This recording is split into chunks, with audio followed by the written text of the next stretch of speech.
Hi friends, ಎಲ್ಲರೂ ಹೇಗಿದ್ದೀರಾ? Hope ನೀವೆಲ್ಲರೂ ಆರಾಮಾಗಿದ್ದೀರಾ ಅಂತ ಅನ್ಕೊತಾ ಈ ವ್ಲಾಗ್ನ ಸ್ಟಾರ್ಟ್ ಮಾಡ್ತಾ ಇದ್ದೀನಿ. ನಾನು ಲಾಸ್ಟ್ 2 ವ್ಲಾಗ್ಸಲ್ಲಿ ಹಾಕಿದ್ದೆ ನನ್ನ ಮಗದ್ದು ಸ್ಕೂಲ್ ಡೇ ಇದೆ ಅಂತ. ಅದ್ರ ಕಂಟಿನ್ಯೂವೇಷನ್ ವ್ಲಾಗ್ ಆಗಿರುತ್ತೆ. ಪಾರ್ಟ್ 3 ಅಂತಲೇ ಹೇಳ್ಬೋದು ಫ್ರೆಂಡ್ಸ್. ನೀವೆಲ್ಲ 2 ವೀಡಿಯೋಸ್ನೂ ಕೂಡ ಎಂಜಾಯ್ ಮಾಡಿದ್ರಾ ಅಂತ ಅಂದ್ಕೊತೀನಿ. ಬನ್ನಿ ಫ್ರೆಂಡ್ಸ್, ಈ ವಿಡಿಯೋ ಕೂಡ ನೋಡ್ಕೊಂಬರೋಣ. ಹಾಗೆಯೇ ನೀವು ಕೂಡ ಎಂಜಾಯ್ ಮಾಡ್ತೀರಾ ಅಂದ್ಕೊಂಡಿದ್ದೀನಿ. ಹಾಗೆಯೇ ಎಲ್ಲದೂ ಒಂದು 10 ಮಿನಿಟ್ಸ್ಗಷ್ಟೇ ಸ್ಪೆಸಿಫೈ ಮಾಡಿದ್ದೀನಿ, ಯಾಕಂದರೆ ತುಂಬ ಲಾಂಗ್ ವಿಡಿಯೋ ಆದರೆ ನೋಡೋಕ್ಕಾಗಲ್ಲ ಅಂತ. ಬನ್ನಿ ಫ್ರೆಂಡ್ಸ್, ವ್ಲಾಗ್ನ ಸ್ಟಾರ್ಟ್ ಮಾಡ್ಕೊಳ್ಳೋಣ.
ಇದೇ ಲಾಸ್ಟ್ ಹಾಡಾಗಿತ್ತು ಫ್ರೆಂಡ್ಸ್.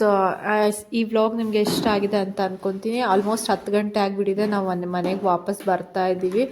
ಸೊ ಇನ್ನೂ ತುಂಬ ಜನ ಇದ್ದರು friends. So bye bye, take care all of you. Thank you for